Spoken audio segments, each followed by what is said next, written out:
So good evening, everyone. I'm Paul Skinner, founder of MarketingKind, and welcome to this MarketingKind exchange in which we'll be exploring how we can narrate our way to a future that we can be proud to leave to future generations. We could hardly be in better company to do so because we're joined this evening by the best-selling author, podcaster, and teacher, Manda Scott. We typically think of categories in terms of archetypal examples. When an English person is asked to think of a tree, for example, the default is usually an oak tree because that's what we're most familiar with. Now, even years before I was connected to Manda, years before I'd even read anything Manda had written, if I was asked for my archetypal example of what best-selling fiction looked like, I remember that it was the Boudica Dreaming series because it was just everywhere I turned. Manda has now written, by my count, 18 books, including, of course, the Boudica Dreaming series, which has accrued a global cult following and been translated into 20 languages. That was followed by the Rome series, of course, that was set after the Boudican revolt. She's also written more recently a couple of contemporary crime thrillers, including a Times Book of the Year, and hosts the Accidental Gods podcast, which is specifically intended to explore ideas that might help us create a world worthy of bequeathing to future generations. We were connected to Manda by our own member, Richard Wayne, of course, with whom we did a gathering on his fine book of poems, Beyond the Brink is the Beginning, which was inspired by a course on Thrutopian writing that Manda created and led. And of course, the inspiration for this evening's conversation together is Manda's latest book, hot off the press, Any Human Power, which was rightly described by Lee Child as an extraordinary story, and is a defining example of Thrutopian fiction. Now, Amanda, I was going to ask you how you were feeling this evening, but I know that you've been a little under the weather, but are braving the afternoon with us. So is there anything we can do to make that easier? No, I'm here and it's fine. You can excuse me if I need to rush off, but I don't think I will. I'm fine. So thank you. Yeah, all is good.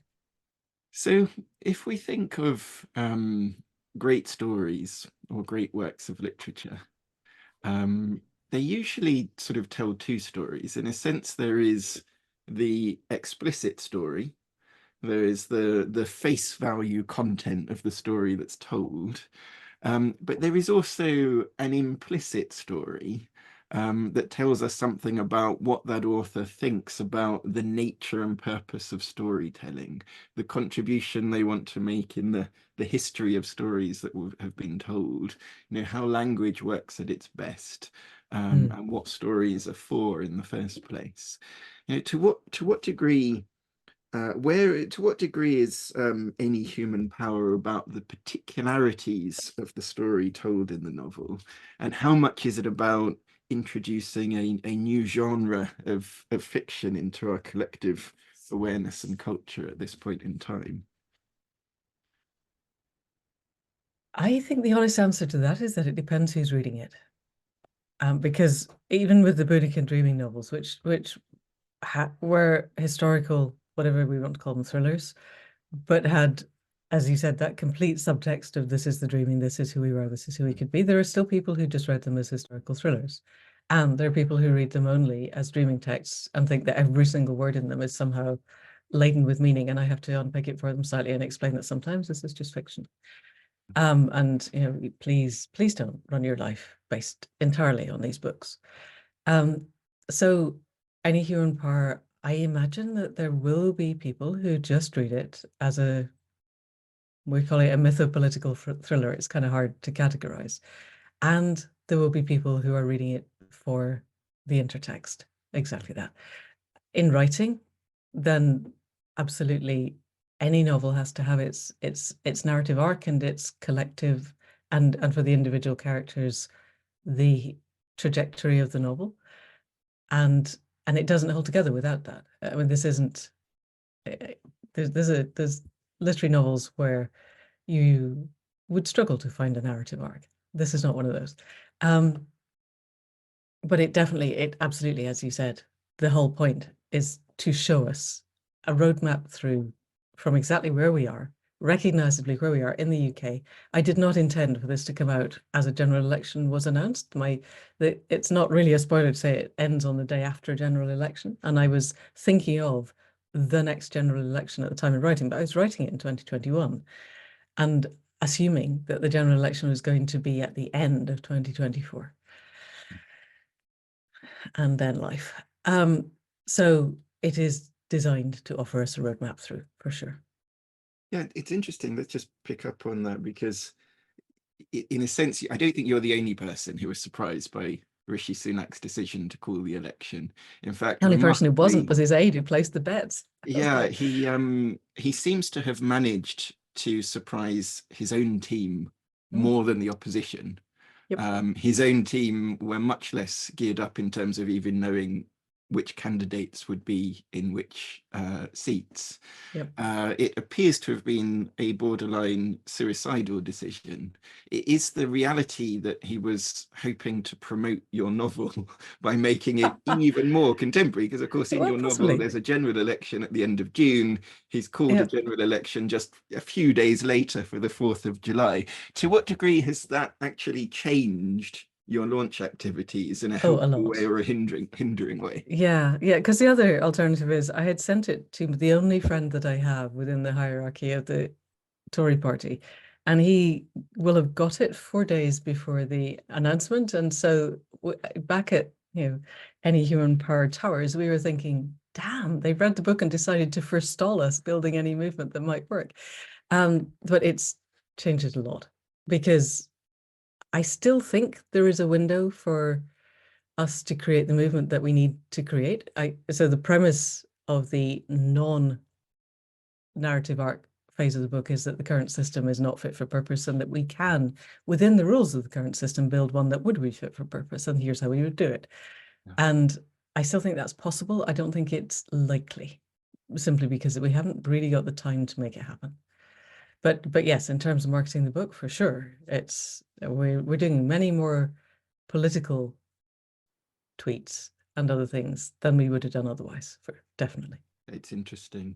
And of course, I enjoyed your recent interview on accidental gods with Natalie Bennett, which for anyone listening to this is also worth paying attention to. It's interesting, actually, what isn't in a novel as well as what's in it. Although a general election takes place in the novel and is a very important focal point, the presiding prime minister is not much of a character in the novel, and I wonder if that's a comment on the insignificance of Sunak.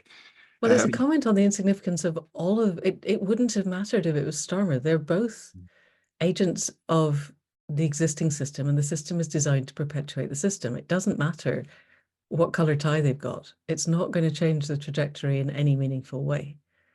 Yeah, I think it was Natalie Bennett. I don't know if it was in your interview with her or in another interview, or was it the current leader of the Greens who said that Starmer had successfully changed the Labour Party, but into the Conservative Party? Yeah, that was probably me, might but fit yes, with the theme of the novel.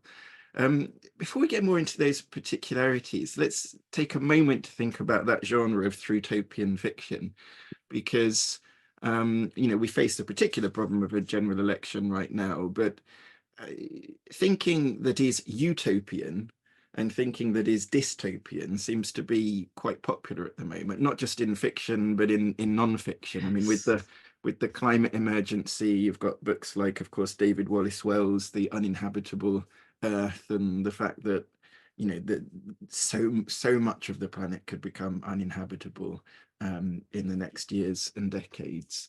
On the other hand, there's so much potential today that you've also got people thinking in utopian terms. I mean, Nick Bostrom's book recently out, very clever thinker, of course, who developed the superintelligence concept, writing about deep utopia and what does life look like in a world that has effectively been solved by AI. So what is the notion of Thrutopia? Who is it for? How does it work? And how is it different to our conventional notions of utopia and dystopia? Thank you. Really good question. Richard heard this once or twice before. Sorry, Richard. So for me, both dystopias and utopias are extensions of the existing paradigm. Dystopias take all that's worst of ourselves. We cross the Handmaid's Tale with the road, and we get a future where we're all being burned over piles of burning tires by our bigger and nastier neighbors, and we all know exactly how that goes. It's not hard, and from an energetic sense, one of the things we haven't mentioned is that I teach contemporary shamanic practice a lot, and we know that where we put our energy is where we get to.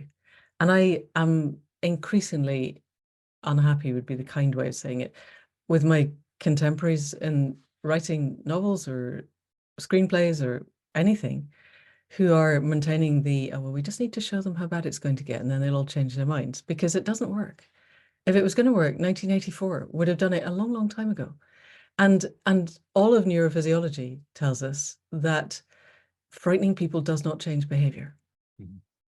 What changes behavior is giving them a vision of a different future, or, as the whole Faragistas are doing, is giving them a vision of a past that didn't exist, but that they might wish to embrace and pretend existed and somehow make it into being by thinking that it was there. So dystopias take us where we wouldn't want to go. Utopias, as you said, I mean, there's different flavors of utopias. We could discuss deep utopias if we want, but there's always a jump cut. There's always we don't quite see how we're going to get there. We wave a little bit of magic sparkle and the unicorns dance peacefully through the bluebells and everything is lovely. And it's not real.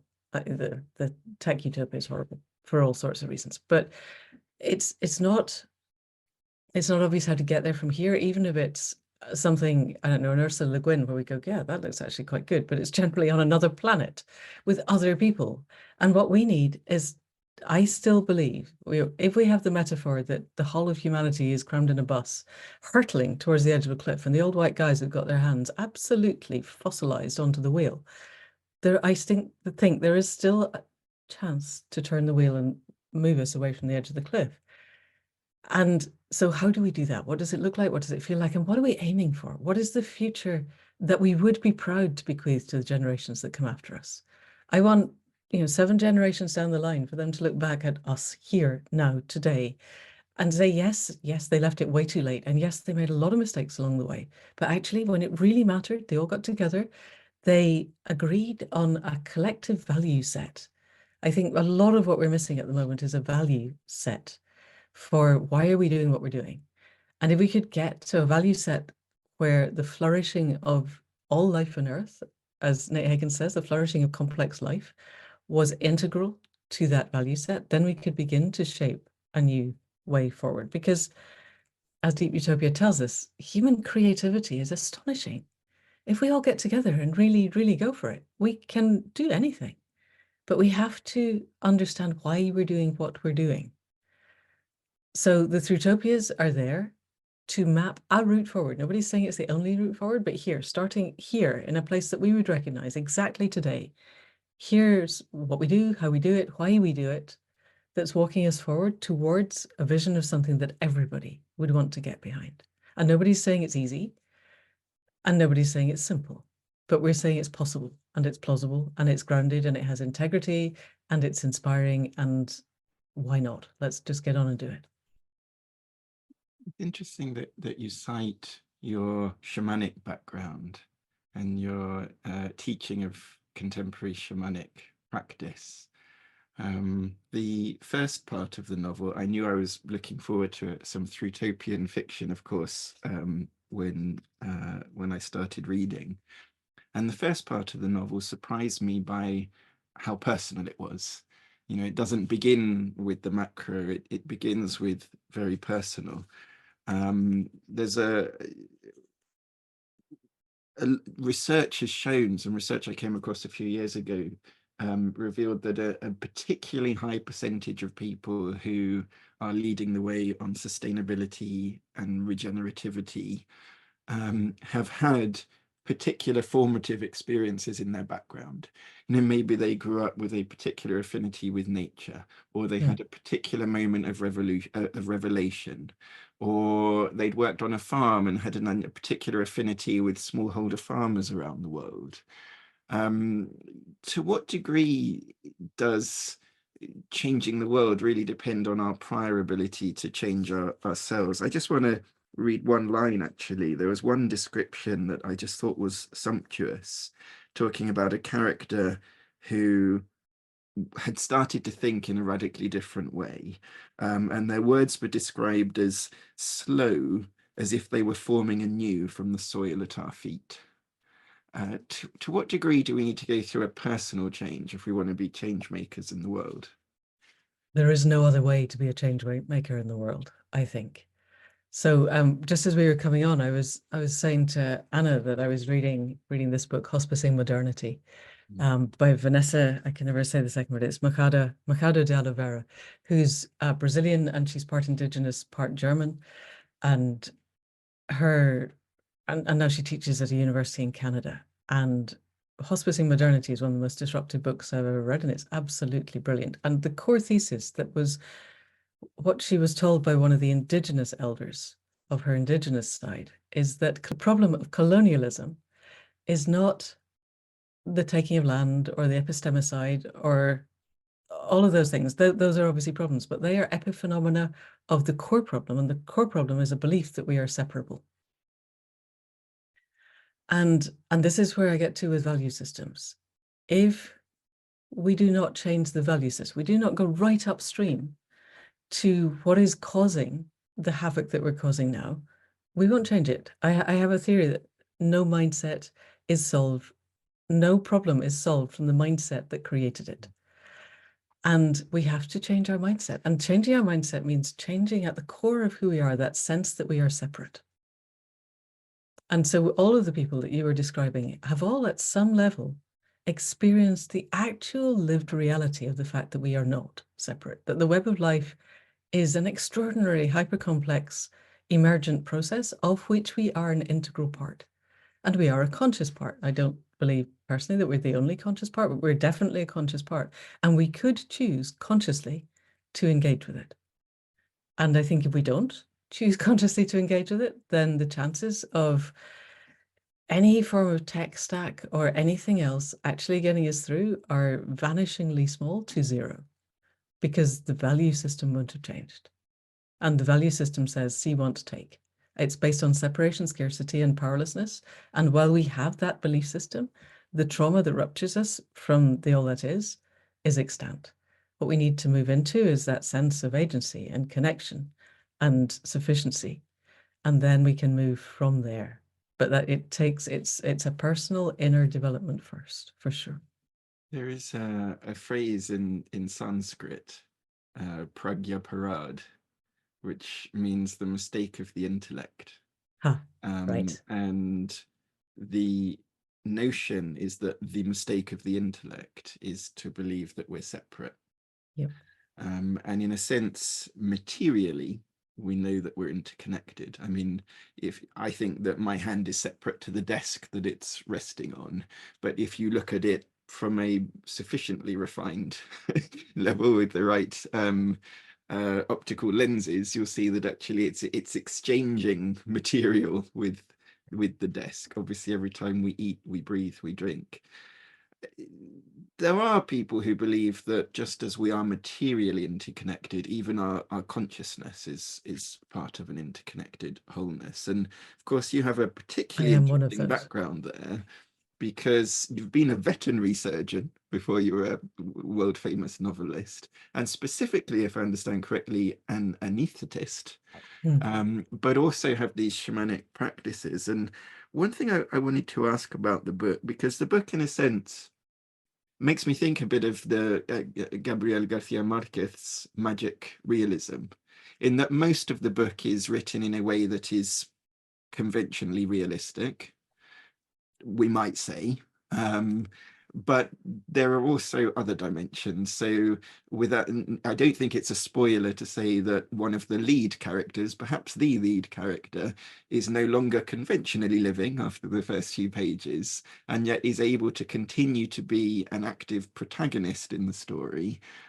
interacting with particular other conventionally living protagonists.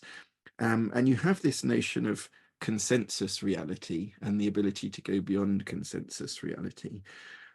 To what degree is that a device, the communication between the deceased protagonist and her ability to help people see the future and work with in creating future possibilities differently from that vantage point?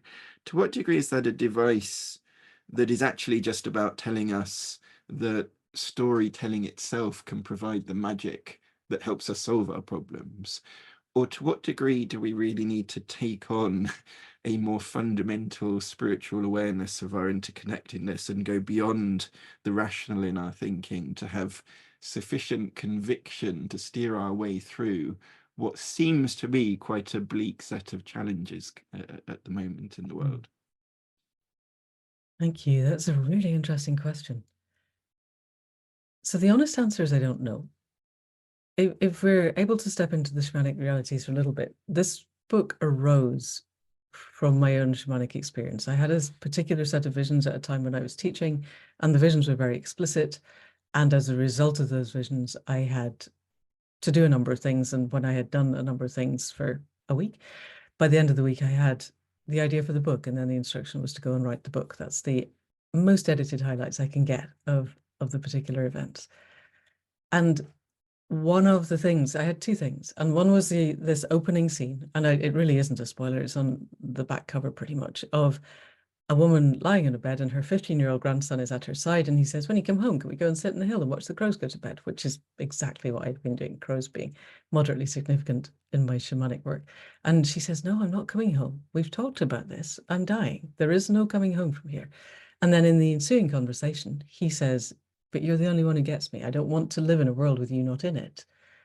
And she realizes he's serious. And she says, I don't know what happens next, but if you really need me and you call, I will do whatever I can to come for you.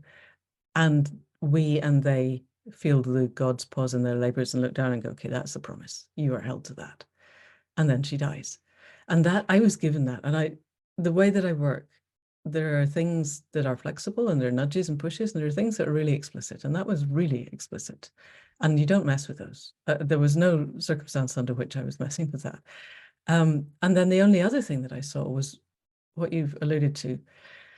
This gets a bit complicated, but in the shamanic worlds, there's a concept of the void, and it's possible with a lot of help and a lot of training. And please, please don't do this at home. I had somebody write to me the other day who thought that it was fun to try and do this. And I literally was completely gobsmacked because I thought I'd made it really, really clear in the book that this is not a safe thing to do. Anyway, you can go into the void, you can split the timelines to see possible futures. And Lan does this 3 times. And the first time is for Finn, and then it's for the family, and then it's for the greater movement that has been around the family. And so with that greater movement, she sees a whole bunch, not all of them, obviously, but many of the ways with which humanity crashes and burns. The bus does go over the edge of the cliff.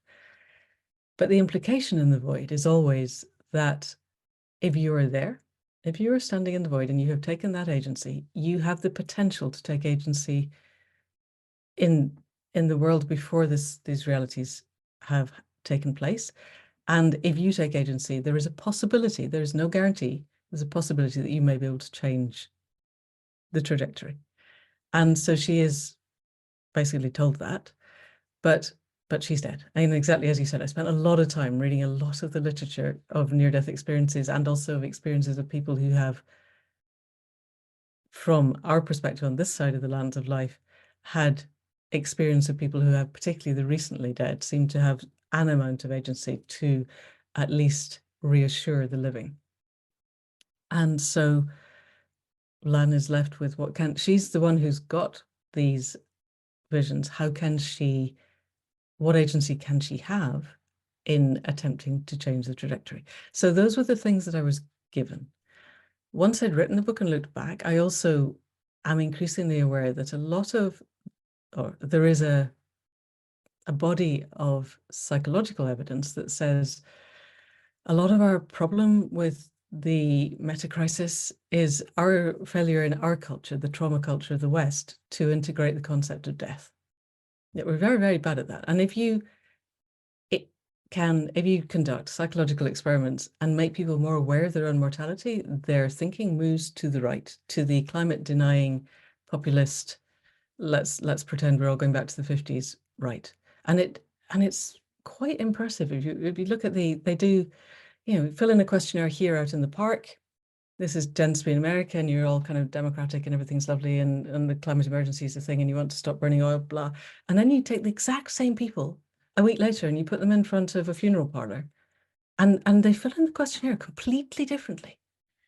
And it's a repeatable thing. So I think part of what I'm doing with the book is at least endeavoring to get people to engage with the reality of death. I am aware that the people in the deep tech utopia field think that they've going to solve for death as well, but these people haven't even solved for adulthood.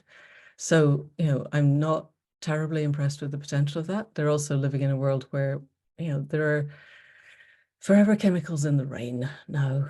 We're ingesting toxins left, right, and center, and they're not solving for that. So the chances of solving for death are not really very high. So I want us to really engage with the reality of death.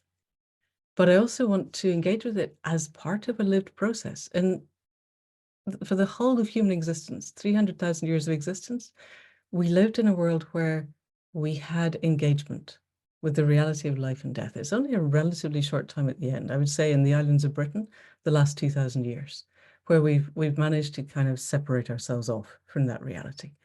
And it's part of our birthright. And I think engaging with that would change a lot our capacity to engage with the wider crisis of what happens when we are at the level of species extinction. When we're causing extinction of other species and we're looking at the potential species extinction of humanity. And what can we do about that that isn't just carbon accounting so that we can pretend it's looking okay? I certainly found as a reader that the dimension of death in the novel was a very powerful part of the emotive impact of the story. As it happens, when I have some overlapping interests with you, and when I was 6 years old, my father had one of the first heart transplant operations. Whoa. And so was technically not alive when his heart wasn't in his body.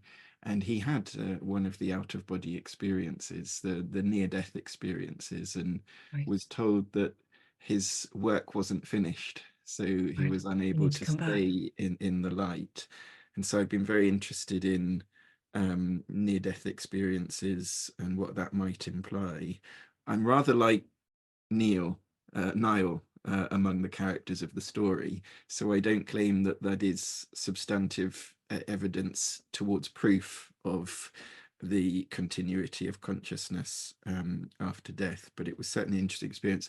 When my brother died, literally as I walked back from the hospice where he died, on the walk home, I felt his voice drawing my attention to a particular part of the sky.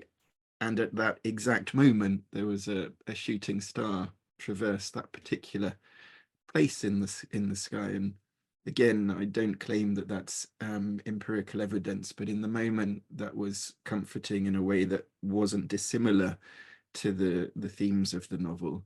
I also had a bereavement on my second reading of the novel, and it was a friend who I should have been seeing this week. Instead, it's the funeral tomorrow, and the last words of her message to me on WhatsApp was, "We have lots to talk about."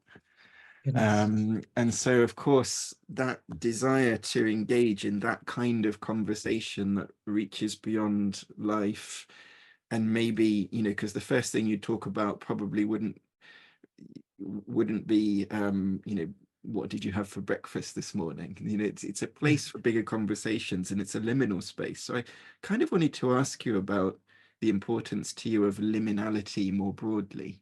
The book has not just chapters, but interlogues.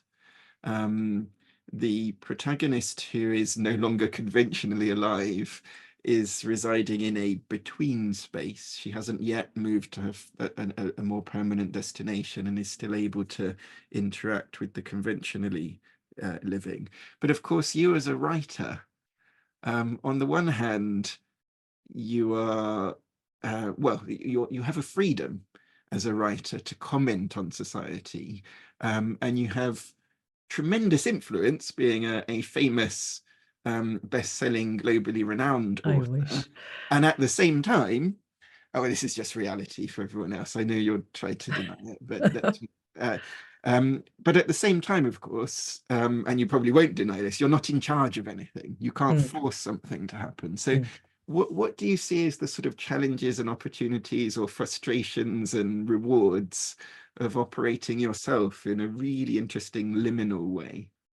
Gosh, what a good question, Paul. So, and first, I just wanted to notice that you're going to a funeral tomorrow and you're still here, and thank you. That feels huge. Challenges of liminal space.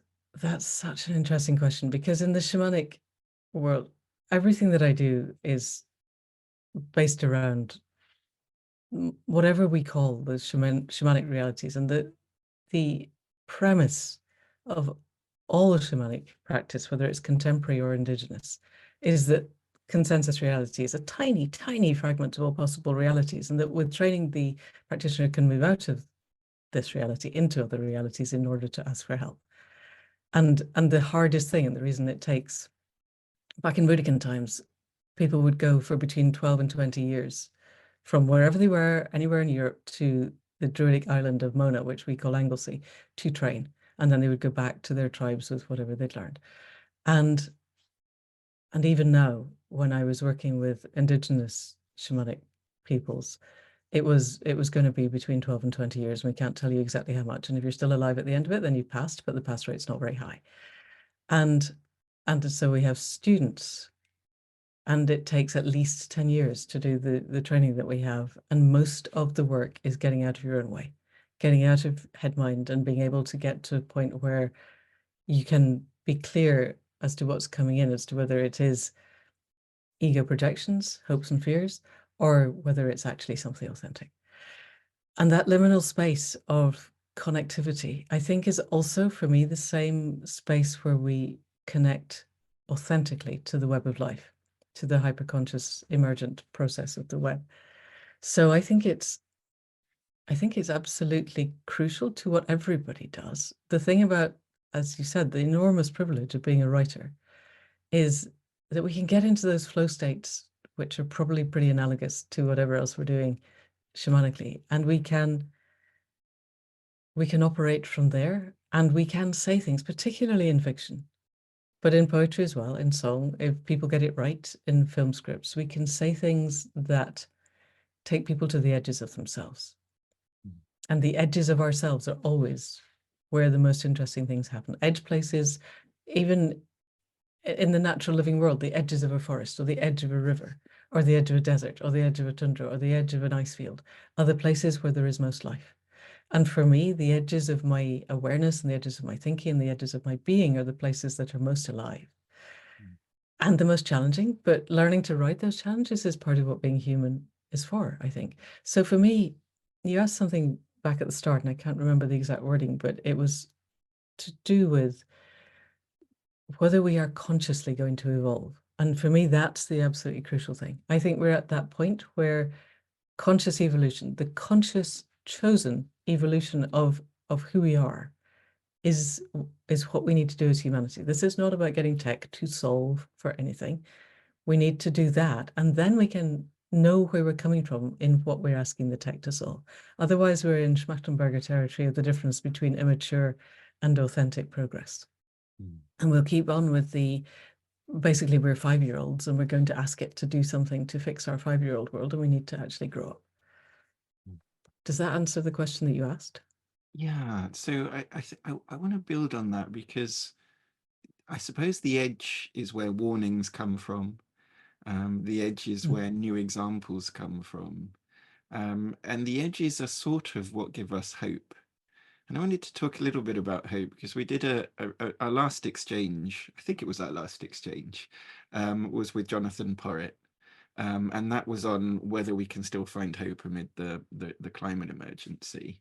And in preparing for that, I came across research which showed just how important hope is to having a constructive life. Something I hadn't considered before that exchange in my preparation for it was the notion of inequalities of hope. Right. It's one of the most dangerous inequalities is inequality of hope, because if you don't have hope for your future, how do you take care of yourself? How do you take care of anything? In the novel, there is an explicit distinction drawn between three types of hope: hopium, Yep. doomer hope, and good ancestor hope. So I wonder if you could comment on the kind of hope that you might like the reader to come away from. Well, obviously, I want the good ancestor hope. And this is, it's also pre-traumatic, traumatic, and post-traumatic hope. So pre-traumatic hope is, hey guys, nothing's going wrong. Don't worry, we can all still skip through the bluebells and pretend it's 1950 and everything will be fine. The reason I am not a lot more worried about Steve Bannon getting his 10,000-year Reich is that we are actually up against biophysical limits, and he can deny those all he likes, but they're actually there.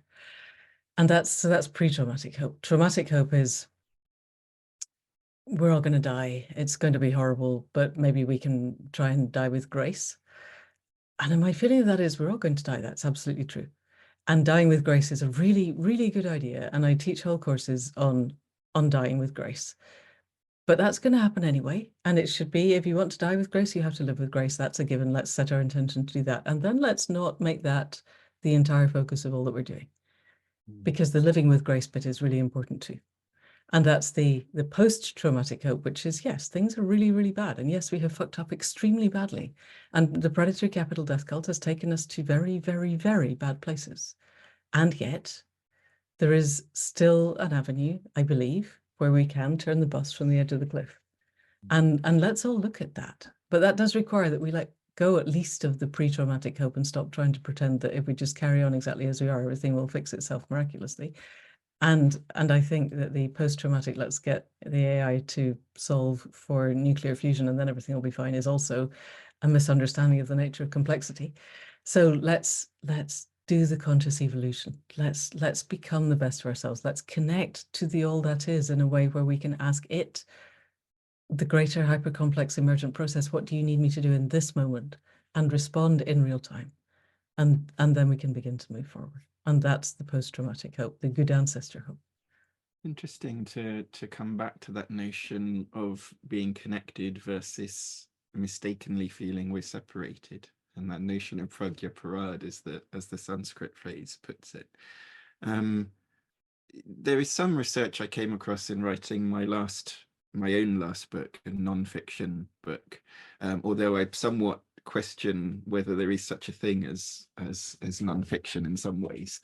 Yes. But yes. I came across some research that it is difficult to feel an emotion unless you have words to describe that emotion.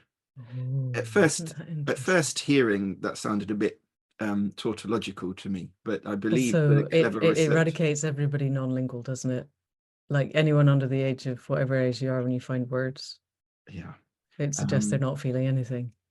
There appears to be evidence that once there is a label for an emotion, there is a lot more there's certainly a more widespread recognition and sharing and seeming experience of that emotion. If you take something like the French concept of ennui, for example, the existence of the notion seems to increase the prevalence of the sentiment. And so I'm used to authors and great novelists who really talk about a great variety of emotions and feelings. What really struck me in your book, and comes back to the notion of, are we together or are we separate, is the observation in the book that the human heart can really only feel one of two things. It can either feel love or it can feel fear. I probably should have said that more optimistically the other way around. It can either feel fear or it can feel love. And it can only one of those can predominate at any point in time. I wonder if you could comment on that and maybe tell us how far it can go. I can see how that could change individual relationships. hope that I approach these interviews with from a place of love, which is made easier by the wonderful guests that we have and the members we share them with.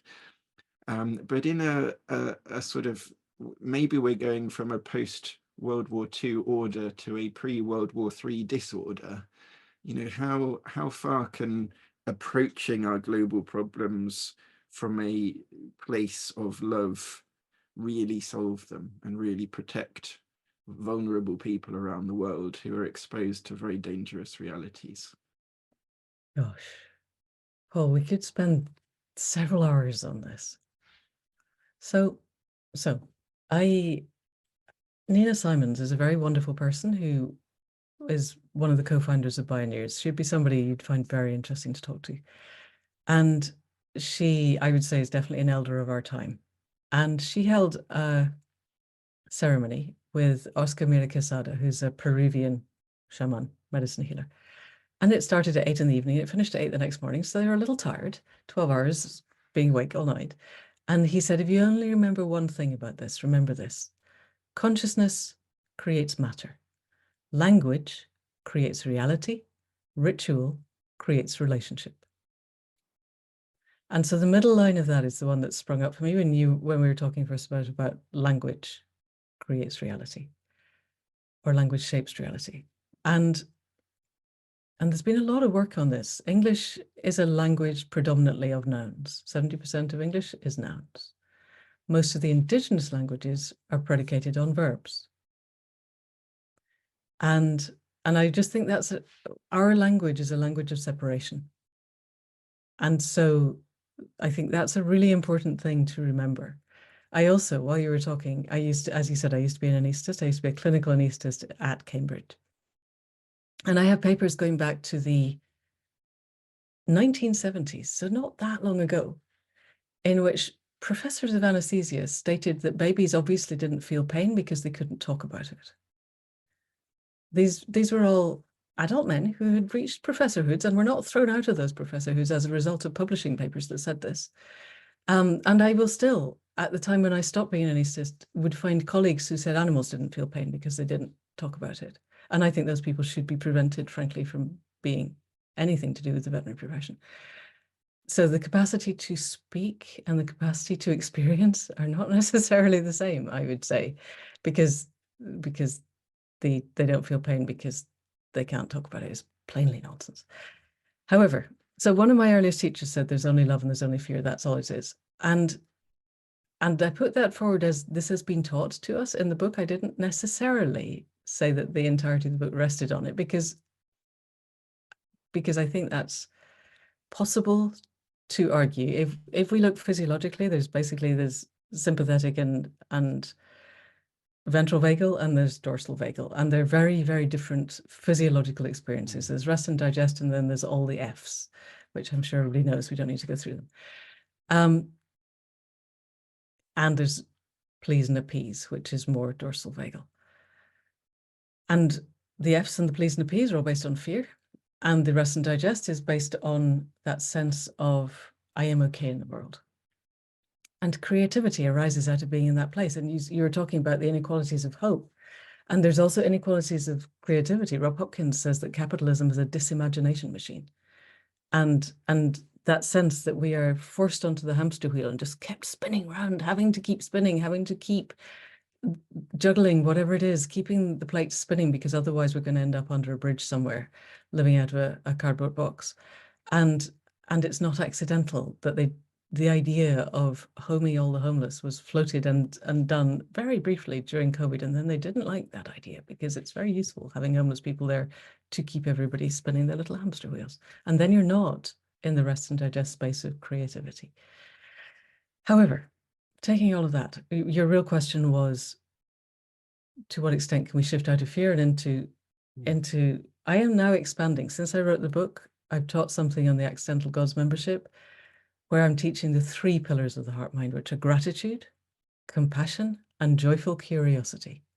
And I think those 3 together are essential to being able to balance on the knife edge of the moment in full connection to the emergent process of the complexity of the web of life in a way that is fully open-hearted and which gives our heart space, our heart minds, if you like, hegemony over our head minds. And we live in a culture that, as we've already said, gives complete hegemony to our head mind.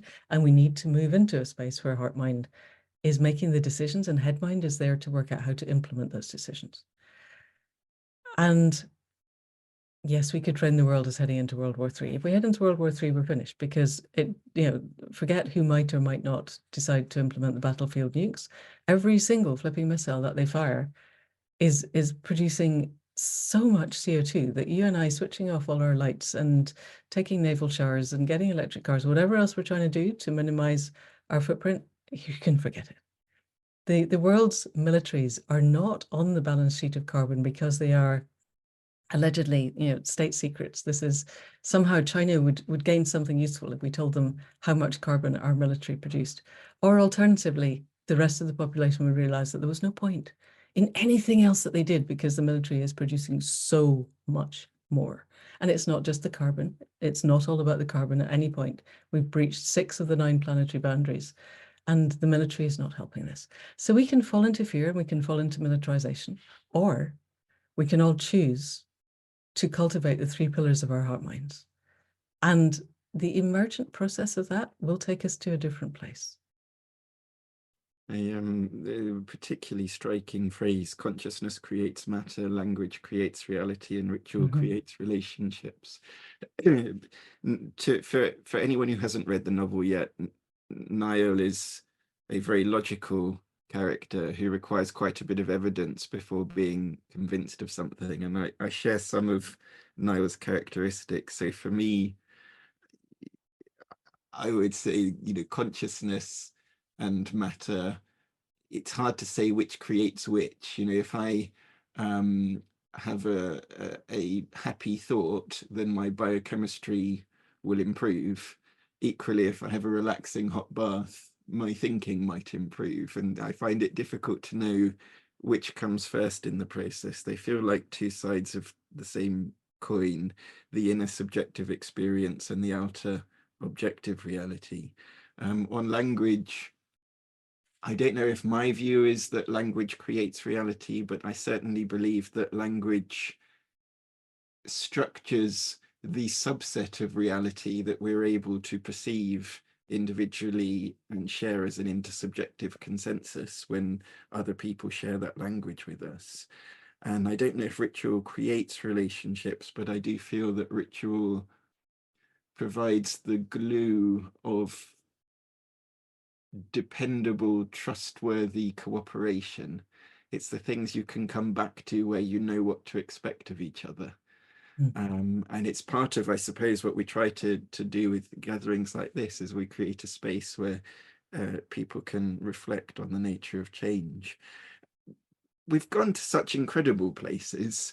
There are some quite practical suggestions in the novel as well, and one of them is lowering the voter age, which Keir Starmer seems to be a little bit in favour of. So if you were to just pick a couple of really practical ideas from the book that you would like to be in, this is the biggest year in the history of democracy around the world. What might be the sort of top 2 or 3 really practical things that should be in more campaign manifestos?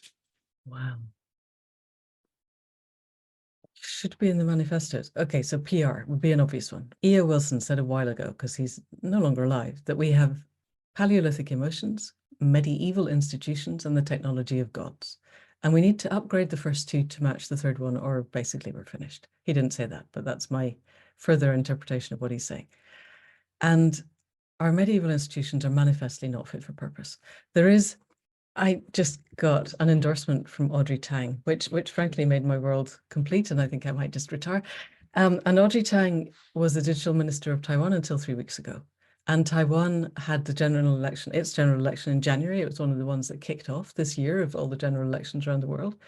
And they had the Chinese working very, very hard to get the pro-Chinese faction elected. And they failed. And partly they failed because Audrey Tang used social media to bring people together rather than to divide them. There are a number of other things. So if you want an honest answer, I'd say we all just need to read this book, Plurality, which is by Audrey Tang and Glenn Vile, who Glenn Vile started Radical Exchange and a whole bunch of other things. He works at Microsoft and he's the geopolitical advisor to the CTO. And Audrey is now, as of 3 weeks ago, no longer the digital minister of Taiwan and is instead a senior fellow at the Liberation Foundation. I can't remember what it's called, but it's basically looking at how do we make social media work to restore trust in democracy rather than to split it. So I would do everything in plurality, but that's hard to put into a manifesto. So I would have PR. I would have votes at the very least for 16-year-olds. I would probably put it down a little bit further, but 16 for certain. In the UK, you can vote in Wales and Scotland for the devolved assemblies at 16. It's only in the UK-wide general election that you have to wait till you're 18. And it's that generation whose futures we are destroying in real time. Mm. So I would then set up a constitutional convention to work out how best to create a set of institutions that work in the 21st century with the technologies of the 21st century. Glenn Vile, who's one of the co-authors of Plurality, invented quadratic voting. There are voting systems now that we could harvest with the technology that we've got, which are much, much more interesting in terms of their breadth and their depth than a single put one cross in one box every 5 years. We need to move towards distributed democracy. We could really do with moving towards participatory budgeting. We need to find ways. The slogan of the movement that arises in the book is, how do we bring wisdom to power and power to wisdom? Wisdom to those with power and power to those with wisdom. Our current system does not bring anybody who has wisdom into power. It's designed explicitly not to do that. It's a very crushing experience. I have a friend who's running at the moment, and I'm really, really worried that she might get elected because I don't know what it's going to do to her if she is. And there are a whole group of us who will be there to support her retaining her humanity, but it'd be very, very hard to do that. And the MPs that we get none of them starts out wanting to be an evil apparatchik in a system that's destroying the world, but that's where they end up. So how could we just demolish that system? Get rid of the House of Lords, replace it with the Constitutional Convention and a rolling Citizens' Assembly, which takes in comments from devolved citizens' assemblies at lower levels. The Parish Council of Forest Row, which, if there's anybody here from Forest Row, you can talk up and tell us about it, but it's one of the biggest parishes in the country. There's 21 people on the Parish Council. It's huge. And they recently elected a group of independents who were elected on the basis that the Parish Council is not going to make the decisions. The Parish Council is here to work out how to implement the decisions that are made by the Citizens' Assembly. And they elected their chair by a sociocratic process. So the technologies to do things much, much, much better already exist.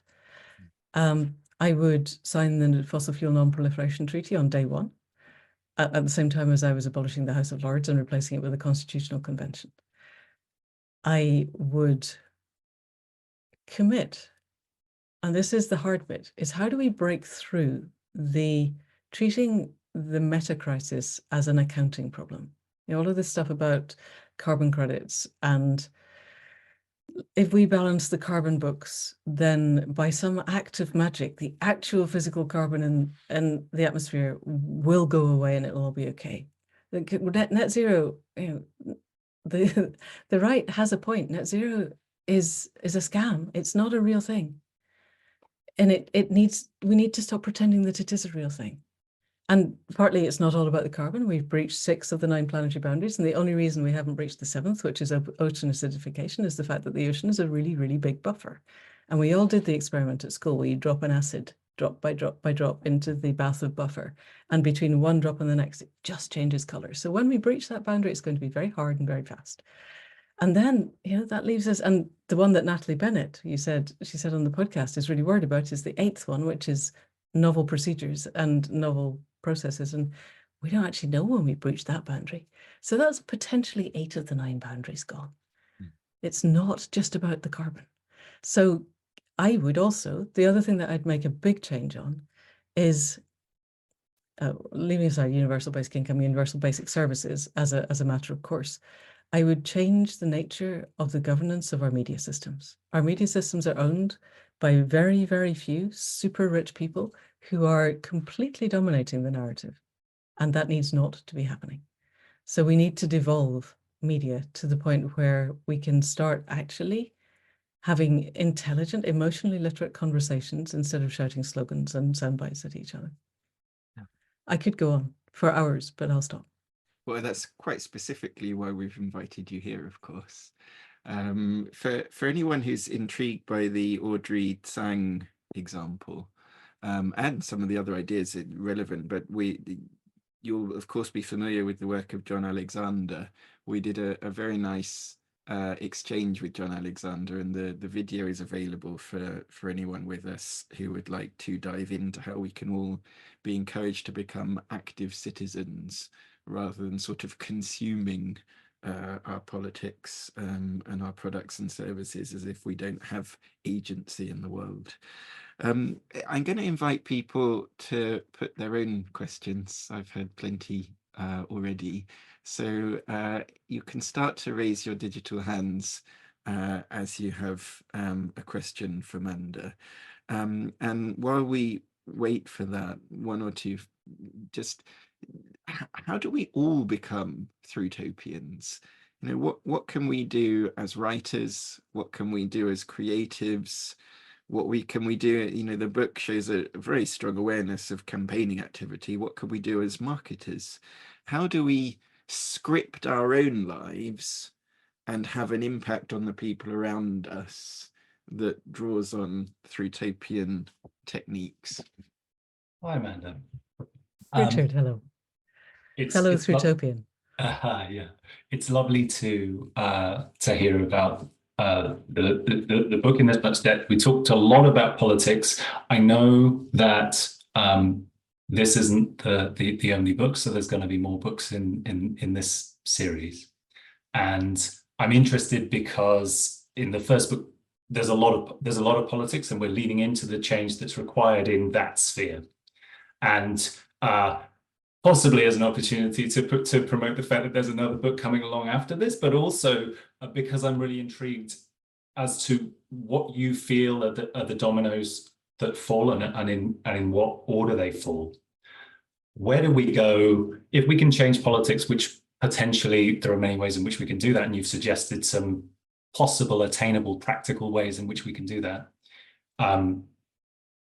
What do we need to tackle next? What's the next part of the systemic change that has to happen, do you feel? Wow, thank you. Good question. So, depends how far upstream you want to think, because we're not in a linear process. And so approaching it linearly won't work. We need to change them. We need to change the value set. That's at the absolute bottom line. We absolutely have to change the value set of the majority of humanity, or at least of the hegemonic, the Western educated, industrial, rich, democratic, weird part that is creating the destruction. We don't need to change the mindset of the indigenous peoples from, you know, the Sami to the native Aboriginal peoples of Australia, because they're fine. But we need to change the mindset of the people who are screwing everything.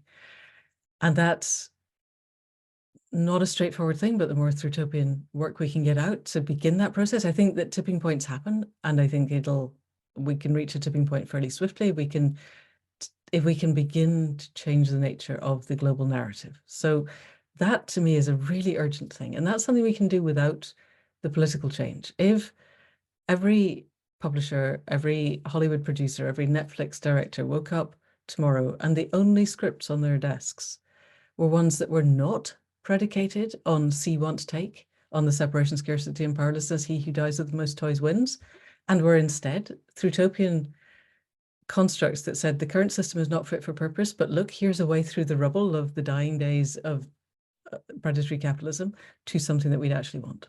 I think that's really urgent, and that's something that everybody can do.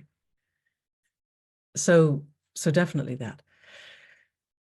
I think we can begin to I think political change is essential. Economic change is essential. The day the dollar ceases to be the fiat currency of the planet is the day that the people who currently have a lot of dollars cease to be the people in control. And that could happen tomorrow also, if we could all agree on what nature of thing we would use to exchange value, store value, and account for value. And through the history of currency, this would be a whole other call, I think, but fiat currencies are imposed by actual or implicit violence. And that's part of the old paradigm. How do we create a means of exchange, accounting for and storing of value that is not imposed by violence is a thought experiment that I don't think too many people are doing successfully. We need to change the nature of value exchange such that it isn't capable of accumulating in very large places, so that 8 men cannot own more dollars than the whole of the 50% of the least wealthy in society. That just cannot be a thing. One of the ideas in the book is that we limit the pay ratio to 20:1. The Green Party in their manifesto, I'm delighted to see has got it at 10:1. So changing the nature of money comes along with changing the nature of politics and changing the nature of the media. We've got a triad of the best democracy money can buy, funded by the people who hoard the value, and they get their voice out there with the media that they own. Those 3 things need to go.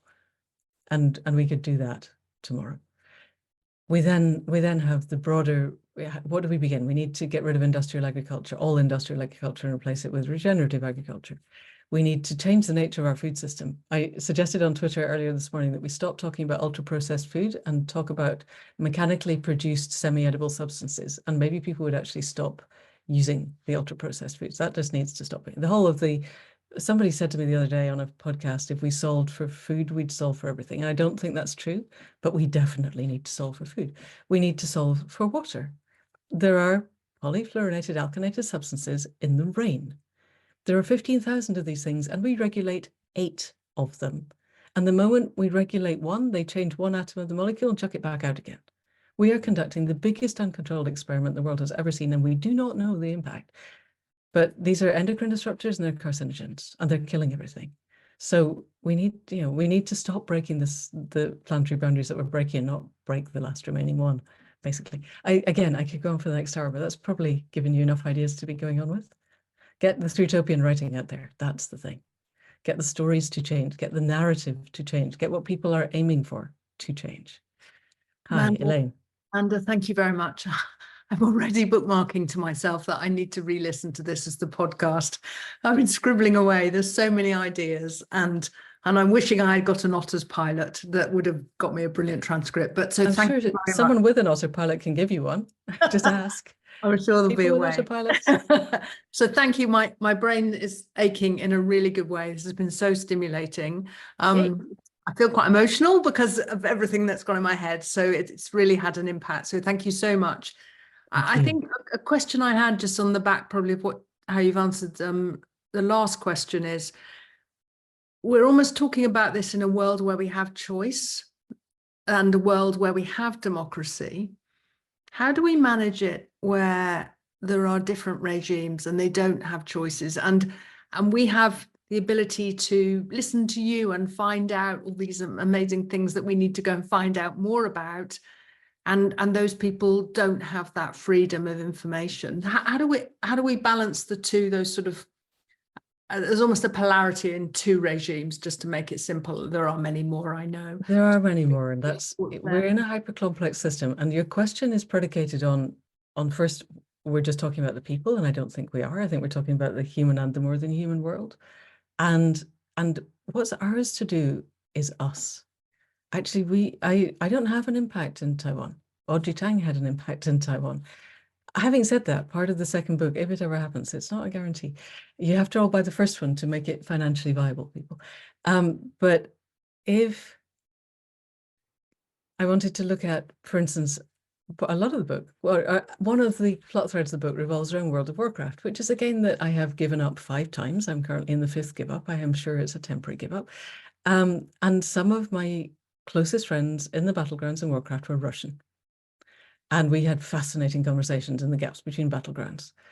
And this idea that there are places, North Korea is probably pretty much inaccessible. Nowhere else in the world is inaccessible. I am beyond concerned about the fact that OpenAI has just employed a guy who was one of the head people at the NSA. So we probably have quite a narrow window within which this capacity to talk to each other is still extant, but let's make the most of it. So there are a lot more people who want to live in a world where they can imagine a future that is worth living than the people who are imposing the world that isn't worth living. And we need to connect with them. We need to let them know that we all exist. I'm trying, I think one of the things that seems to me quite odd about the world as it is, and this is old paradigm thinking, but we're in that transition. Quite a while ago, Steve Bannon talks about what happened when the right went undercover in the 80s, and the evangelicals and the libertarians and everyone else in that frame, particularly in the States, got together and decided what they wanted and how they were going to get it. So what they want is a white supremacist patriarchal theocracy that is run along the lines of the Inquisition, because as far as they're concerned, that's the last time the world was properly run. Let's just let that one go. But they didn't come up above the radar until they felt they were ready. And when they did, they really organized. And Steve Bannon spent 50% of his time, once he got Trump elected, he spent 50% of his time in Europe because he thought that was the next place that he wanted to get sorted. And he's getting there really effectively. And we're all going, oh yeah, he's in Europe, it doesn't really matter. And what we don't have is those of us who value the continuation of complex life and who would like to create a flourishing future where humanity and the more than human world were able to move together on a flourishing planet. We don't have anything like that level of connectedness and organization, or even the emotionally literate sitting down and working out what our common values are. And we're not going to do it.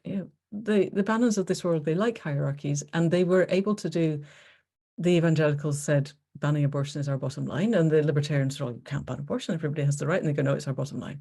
And the libertarians went, okay, you can have that then. And then and they stick to it. That is their stance, and they're not going to change it. And yes, that's old paradigm, and yes, it's hierarchical, and it's all top down, and it's not a world we want to live in. But we need to work out what the world we want to live in actually looks like, and we need to get together and have really well organized with whatever is the best social technologies. It may be sociocracy, it may be something else, to actually integrate and talk to each other and let everybody know that we exist and craft narratives that we can consistently get out. Everybody knows now that Starmer's father was a toolmaker and his mother was a nurse. And the fact his father actually owned the toolmaking factory is a bit lost in all of that. But, he said it to the point where about 6 years ago, those of us who'd heard it 150 times were getting a bit tired of it. And now he said it's the point where everybody's a bit tired of it. But then that means people actually know it's there. We need to get narratives of change and different values. This is why I was saying to Richard, we need to change the way we write. We need to change the way we think. We need to change the letters that we send to the local newspaper or the parish post. We need to change everything. And each of us can do that ourselves. Does that kind of answer the question that you asked? Beautiful answer. Thank you very much. Thank you for asking. Hi, Amanda. Thank you very much. Fascinating talk. I was just wondering, a lot of the conversation was about kind of these larger worlds that we're thinking of and how we can, imagine ourselves in the future and these larger society or how society will evolve. I've been reading a lot of things at the moment and been influenced by the fact that in the last 100 years, we've created a world where our bodies aren't genetically ready, as it was, to be able to exist in the world of, social media and the things that have come forward. And I was just wondering on your thoughts about, rather than trying to create a society that we need to evolve in and change, maybe it's one where we're thinking, well, how do we evolve it back to be designed for the way that we are and our needs as humans and the ones that we have evolved with the last, tens of thousands of years? What would that look like? I'm really curious. So you're thinking we go back to the Paleolithic emotions and the medieval institutions and ditch the technology? No, I wasn't thinking about ditching the technology, but I think it's more that the things that we want, such as we need to feel valued, we need to find value, we need to have something to look forward to, those kind of emotions that are inbuilt with us tribally or inbuilt with us being able to communicate, to understand, to be part of community. And I feel that, we've got things like social media. I work in kind of communication design. I'm doing a lot of sort of about AI and how we creatively respond to it at the moment. Well done. Is really kind of thinking about kind of what are the human responses to all these kind of things that we make it better for ourselves? Yes. Okay. Brilliant. I think you'll really enjoy plurality. And I think this is exactly what Audrey's working at. She's joined up with Frank McCourt, who, and pretty sure this is, okay, no, I'm not sure it's actually, okay, cancel that. They definitely have a vision of using social media as a force for good instead of the divisive force that it is. Because if you show me the incentives, I will show you the outcome. It's pretty much baked in now, and the incentives are all to make the maximum amount of money for the minimum number of people. So yes, exactly what you're saying. We have two reward circuitries neurophysiologically, and one of them is dopamine based, and it's short term, and it requires a consistent access not only to extra hits, but to hits of extra intensity, whether it's cocaine or pornography or outrage or any of the things that foster our dopamine hits. Nate Hagen says that what we're doing in the world is taking barrels of oil and turning it into microliters of dopamine, and our culture runs on dopamine. Whole, healthy, healed, what we would call integrated cultures and initiation cultures, per Francis Weller, work on serotonin. And the serotonin mesh is enduring and self-sustaining and builds on itself. And the things that you said, pride in a job well done, respect for each other, that sense of community, that sense of wanting to be the best that I can be because I bring to the community the best that I can be, that's built on serotonin. And so part of what I think of we need to change the value set is to change from a dopamine-based way of functioning to a serotonin-based way of functioning. And how do we make that shift? And when we have the perverse incentives of predatory capitalism driving everything, that's not going to happen, because predatory capitalism wants to harvest our attention, wants to hijack our limbic systems, wants to do all of those things in order to accrue for itself the maximum amount of value and shovel it to the very few people at the top. Serotonin mesh doesn't care about that. None of the things that we really value, our connectedness to each other, our relationships, ritual creates relationship, depending on how you define ritual, it's the thing that brings people together. Those things are not predicated on the amount of value that we've managed to stash in a box in the corner. So I think changing the value system and changing from a dopamine to a serotonin neurophysiology are pretty much the same thing expressed slightly differently. And I think the serotonin mesh is really urgent. And if you've got ways of helping people to do that, that can shift us out of, and you'll make lots and lots of money, because the money is the dopamine feed. Money is the scarcity, separation, and powerlessness. We're all afraid we haven't got enough and we're going to end up under an arch living out of a bag. That's the flip side of the dopamine. The serotonin knows that we're all together. And if I'm starving, it's because everybody's starving. If there is food, then everybody has food. Well, okay, thank you, Manda. It was really interesting. My head is also hurting, but in a good way. One of the things that I wanted to really think about as you were talking and listening was this idea of language, and it's also this idea of putting out more Thrutopian narratives so that people actually have the possibility of a different future for mankind. But I was also thinking about to what extent, in terms of in your work and in this discourse, the language in a sense inhibits people from doing that, because perhaps it's not accessible to them. And so it's a lot of high concept ideas that we want people to share in, but at the same time, where do you pitch your role? Because for a younger audience, for example, the generation that are going to be most at risk, a lot of the concepts that you're discussing and a lot of the points that have been raised are at the moment going to be quite far from where they are. And so how do we promote those narratives, but also in a way that is accessible to that generation that we're trying to guide and trying to inspire with a sort of a hope for saving us from the cliff? So one of the main protagonists in the book is a 14-year-old mixed race girl. And Warcraft is partly in there, because everyone I played with in Warcraft, I was easily old enough to be their grandmother. They just didn't know because they never saw me. They just saw my avatar on the screen. And I was very careful. Not very many of my Warcraft friends know actually how old I am, because they think 35 is old, and I'm sitting there going, so it's aimed at, and we have 14-year-old readers. So I know it's a thing, and I know it's possible.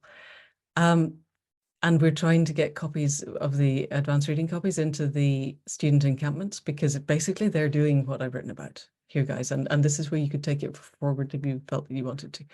So, I mean, the level at which we've been talking is the level that I assumed that this particular audience would understand. It's not necessarily the level at which you're going to write an article in your local newspaper.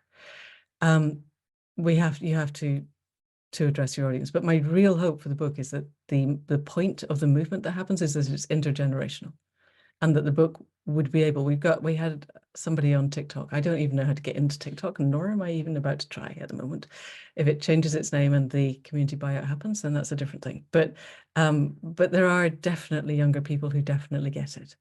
And I think also the young people that I know, and I'm not a parent, but we get quite a lot coming to the Dreaming and the Accidental Gods, are desperate for someone, first of all, to acknowledge that we're screwed, that we are going over the edge of a cliff if we don't change things, and that there is a path forward. And that path forward involves the fossilized old white guys not having their hands on the wheel of the bus. And that if we can engage at that level and go, yep, you're right. And why are you going to university when the jobs for which it is preparing you will not exist and should not exist in the future that we're aiming at? What happens if we all actually accept that and stop pretending that the system that we all grew up thinking was here and would carry on beyond our lifetimes to our grandchildren is gone? It's dying under us. And trying, I have the whole Wile E. Coyote thing. I don't even know if Wile E. Coyote is still a thing. It was a thing in my childhood, but that, he's running out over the canyon and he only falls when he looks down. And we are many feet out across the edge of the canyon now. And at some point soon, someone's going to look down. I don't know if you guys are familiar with Douglas Rushkoff. His most recent book, he's a futurologist. His most recent book is called Survival of the Richest, Escape Fantasies of Tech Billionaires. It's well worth a read because he's a futurologist. He was summoned by people who offered him more money than he'd ever seen, so he couldn't turn it down because daughter wants to go to college. And they wanted to talk about the future, and he went off to this place in the middle of the American desert, which was a hotel beyond anything he'd ever been in. There was a hot tub outside every single room. Anyway, he gets into the place where he's giving the talk the next day, gets into the green room, 3 guys turn up, and halfway through the conversation, he realizes this is the event. He's got all these slides. It's not going to happen. These 3 people are the only people he's going to talk to. And they were wanting, when they finally stopped with all the fluff, their primary question was, how are they going to continue to control their private armies when the dollar ceases to have any value? And these were the hedge funders. And his suggestion was, well, you build the serotonin mesh, you build community, you make so that you are part of their tribe. And they're like, no, we don't want to do that. We don't want to have them round for a barbecue.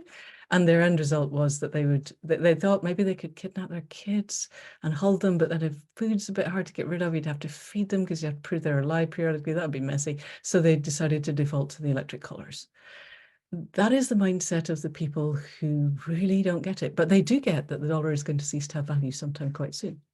So I think we could get that the dollar is going to cease to have value sometime quite soon. And then what happens? And where are we going to go? And having those conversations now, while there is still a dollar with some value, seems to me not necessarily a bad thing. So I think talking to the young people and acknowledging that the system that we thought was enduring is not enduring. And what would they like us to build? How could we be a good ancestor for them? How can we support what they need to do? And how can we help them to gather whatever is the most useful way of building community, which I think would, bottom line, that has to be what we need to do. What can we do to be of service? Because we had our lives, certainly by the time you get to my age. I've had 6 decades on the planet. They were pretty darn good. What can I do to help now? Does that answer your question? It does, and it makes me want to read a copy of your book, so thank you. Thank you. Thank you. Well, speaking of reading copies of the book, sadly, we do have to draw to a close because we're not the only people that Manda has to enlighten. But on that topic of the book and the course, if you want to know how to become a Thrutopian, you can look at mandascott.co.uk, find the Accidental Gods podcast, and also the course on Thrutopian writing, which is still available to participate in. This book is just full of wonder. I've been meditating for my entire adult life, and yet even for me, the phrase "to allow your mind to become full of emptiness" was just absolutely sumptuous. And this book is not only a collection of sumptuous observations, but of course the wholeness that it adds up to is definitely really quite something. So I wholeheartedly recommend Any Human Power. I studied literature, French and Spanish literature at university, and in my course there was no focus on theory, but my own sort of rule of thumb for what distinguished literature from other writing was that you know, a page turner is good the first time you read it, but not as good the second time. Whereas literature is something that every time you read it, it gets better. And so far, I've read Any Human Power twice, and cried both times, and saw plenty on the second reading that had just flown past me too quickly on the first reading. Of course, unlike the literature I studied at university that was mostly written by men and who'd been dead for a long time, it's quite exciting to be reading something by a woman who I can actually still talk to, without having to go beyond consensus reality to achieve that feat. We at MarketingKind, for anyone listening to the replay of this who's not a member of MarketingKind, we have a lot in common with Manda, I would like to say, philosophically, in that we are a community who believe that the world's problems depend even more fundamentally than on finance or on technology, on better forms of human cooperation to solve our most important problems, and that therefore what we really need is to tell better stories about what that cooperation can be used to achieve. We every month support a different charity or social enterprise in defining its growth strategy. We support each other in becoming more purposeful leaders in the day jobs, and through our exchanges such as today, we get to work with some of our heroes in exploring some of the bigger stories we live and work by and how we might change those for the better. A couple of dates coming up. You can join us for our next Coffee with a Cause to support a growth strategy for the sustainability charity Greener and Cleaner on June 26th.